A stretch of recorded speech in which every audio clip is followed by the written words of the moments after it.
Welcome to the Deep Dive. Today, we're stepping back into one of the most defining and really tumultuous periods in American history. That's right. We're looking at the American Civil War, a conflict where, in those early days, the outcome was far from certain. Absolutely not. It's easy to look back now and think it was inevitable. Exactly. Yeah. Hindsight makes it seem obvious the Union would win. But our mission today is to, well, peel back those layers. Get beyond the simple narrative. Yeah. We're going to dive deep using a stack of historical sources, overviews, battle analyses, the whole lot, to really uncover the complex mix of things: strategy, resources, leadership. And those home front struggles, too, which are often overlooked. Definitely. We want to see what really turned the tide. Okay. Now, before things really kicked off, there was this idea, almost naive, wasn't there, that it would be a short and tidy war. Oh, absolutely. A 90-day war, they were saying. Lots of bravado on both sides. But that illusion, it shattered pretty swiftly, didn't it? What was the first real sign this wouldn't be quick? Well, the first Battle of Bull Run, July 1861. That was a huge wake-up call. How so? It was supposed to be this easy Union march on Richmond, the Confederate capital. Instead, it turned into, well, a chaotic Union retreat. Not exactly tidy. Not at all. The sheer scale of the fighting, the casualties, the disorganization, it just signaled that this was going to be a long, grinding, brutal conflict. A far cry from 90 days. A very far cry. It showed the level of commitment, the grim reality this war would demand from everyone involved. Okay, so the reality check hits hard. Let's look at that starting line then. When the war began, you might think, okay, Union's got the industry, they've got the immediate upper hand. Right, that's the common assumption. But our sources, they paint a more nuanced picture. Who really held the stronger hand right at the beginning? It's fascinating, actually, because both sides had these distinct, almost opposite advantages, like different starting moves in chess. Okay. The Confederacy, for instance, they benefited hugely from fighting a defensive war. Right, they didn't need to invade the North. Exactly. Their goal was defense, preserving their independence on their own territory. Shorter supply lines, soldiers fighting for their homes. That's a powerful motivator, you know. Makes sense. And their leadership. That was a major edge early on. Figures like Robert E. Lee, Stonewall Jackson, incredibly experienced, tactically brilliant. Many from the U.S. Army, right? Yes, precisely. Lee was known for these daring flanking moves, Jackson for speed and surprise. They consistently outmaneuvered the early Union generals, often winning even when outnumbered. Wow. Okay, so defensive war, great generals. Mhm. That's a strong hand. It really was. But the Union strengths, they couldn't have been small potatoes either. How did they counter that tactical brilliance and home turf edge? What were their advantages? Their advantages were more foundational, more structural, and ultimately, yeah, they were decisive. Like what? Well, start with population. The North had roughly 22 million people, the Confederacy, about 9 million, and nearly 4 million of those were enslaved people, not exactly bolstering the Confederate military effort. So just way more potential soldiers, workers. Way more. And then there's the Navy. The Union had an established strong Navy, which became crucial. For blockades and river control, I imagine. Exactly. And maybe, most importantly, industry and finance. Most of the nation's banks, the manufacturing hubs, they were in the North. So uniforms, guns, ammo. Everything. The sheer capacity was incomparable. Plus, they controlled about 70% of the railroads. Think about logistics. Moving troops, supplies over huge distances. Absolutely vital. The South couldn't match that. Not even close. And one more thing, the Union had a functioning, established central government. Whereas the Confederacy? Struggled. Their whole ideology was built on states' rights. So getting states to cooperate, to pay taxes for a central war effort, it was a constant headache. It really hindered unified action. Okay, those are some serious long-term advantages for the Union. Undeniably. So it's clear this wasn't just about battlefield tactics. It was about mobilizing entire societies. Absolutely. But, and this is fascinating, that mobilization wasn't, like, universally popular, was it?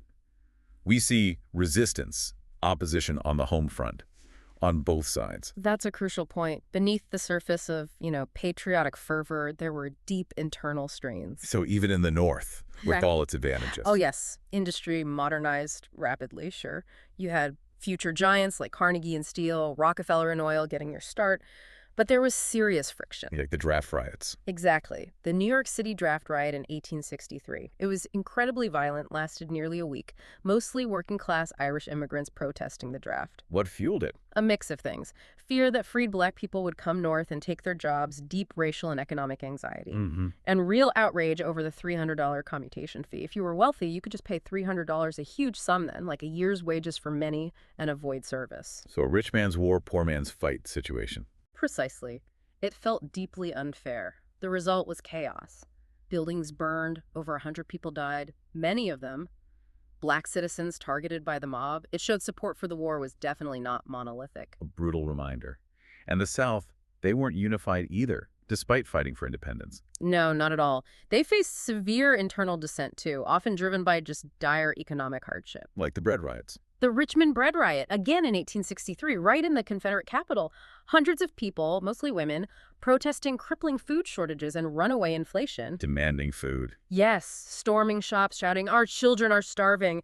It really highlighted the strain on civilians, how support was crumbling under the pressure, worsened by the Union blockade cutting off supplies. And the states' rights issue came back to bite them here, too. Absolutely. Southern states often refused to pay taxes to the central Confederate government. That whole emphasis on states' rights directly undermined their ability to fund the war effort effectively.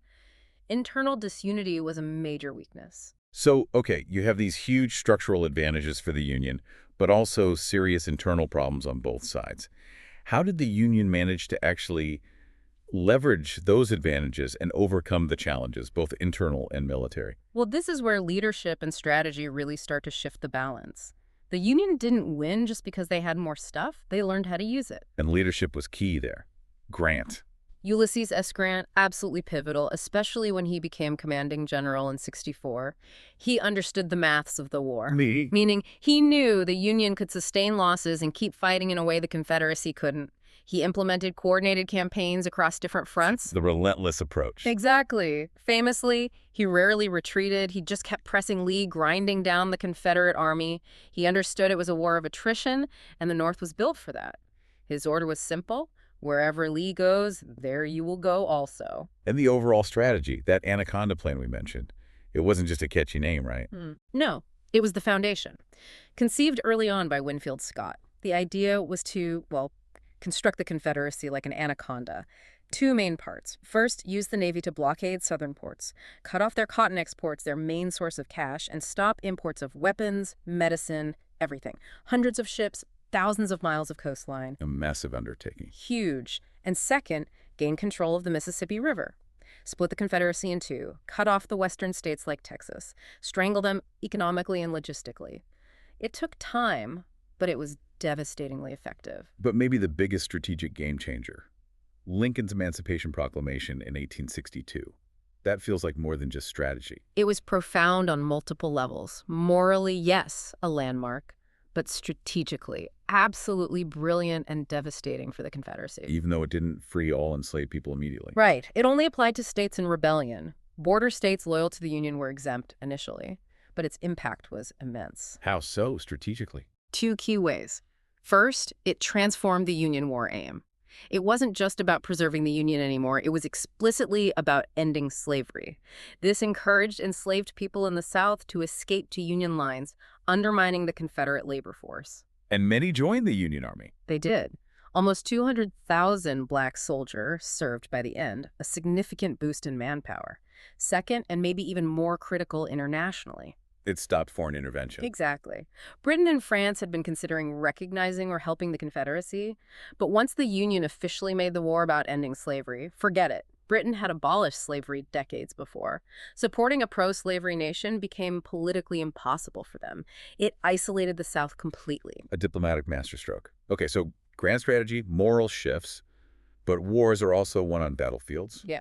And through, unfortunately, destruction. Absolutely. You need to connect the strategy to tactical outcomes. While early battles like Fort Sumter showed Southern initiative, and Bull Run boosted their morale. And Lee's tactical skill. Right. But the tide really turned with Union victories that exploited those strategic advantages. Victories that weren't just about morale, but about dismantling the Confederacy piece by piece. Vicksburg seems like a prime example. That siege sounds grueling. It was. Vicksburg, 1863. a key Confederate stronghold on the Mississippi. Grant's victory there, after a long siege, gave the Union full control of the river. Fulfilling that part of the Anaconda Plan. Precisely. It cut the Confederacy in two, a massive blow, logistically and psychologically. Even battles later, like the Wilderness and 64 horrific casualties, technically inconclusive, showed Grant's strategy. By showing the Union could afford those brutal attritional battles, keep replacing men and material, and just grind Lee's army down, the Confederacy simply couldn't sustain that kind of fighting. Which leads us to total war. Sherman. Right. William T. Sherman's March to the Sea in late 1864. This was different. Brutal, yes, but incredibly effective strategically. How was it different? It wasn't just about fighting the Confederate Army. It was about destroying the South's will and capacity to fight, targeting infrastructure, the economy, civilian morale. Ruining Atlanta. Burning Atlanta, a major rail and industrial center. Then the march itself, a 60-mile wide path of destruction across Georgia to Savannah. Scorched earth tactics, burning crops, destroying railroads, confiscating supplies. Making it impossible for the South to recover or supply its armies from that region. Exactly. And demonstrating to Southern civilians that their government couldn't protect them. Combine that with the Union's control of railroads for their own logistics, it was crippling. So putting it all together, the resources, the internal issues, the evolving strategy, the Emancipation Proclamation, the key battles, the total war. That's the picture. That's the combination. It was overwhelming. The relentless military pressure from Grant, the economic strangulation from the blockade, the internal collapse accelerated by Sherman's destruction. It created an untenable situation. Leading inevitably to Appomattox. Yes. With Confederate armies depleted, the economy shattered, morale broken. General Lee's surrender to Grant at Appomattox Courthouse on April 9, 1865, was the formal end. So wrapping up this deep dive, it's really clear, isn't it? The Union victory wasn't some predetermined event. Not at all. It was this complex tapestry, woven from, yes, superior resources and industry, but also, crucially, how they were used. Evolving leadership, smart strategies like the Anaconda Plan. And adapting, like with the Emancipation Proclamation. Well, plus those critical wins like Vicksburg and the systematic dismantling through total war tactics. And we can't forget the internal struggles on both sides, the riots, the shortages, they shaped things too. Absolutely. It all played a role. Indeed. And it makes you think, doesn't it? Considering that sheer scale of mobilization, the impact of dissent back home, the shift towards total war and ending slavery, how does understanding all these facets challenge or maybe confirm your ideas about what really wins a war? That's a great question. And maybe, what are the lasting lessons here about the true cost societal moral of conflict that go way beyond just the battlefield numbers? Something to really mull over.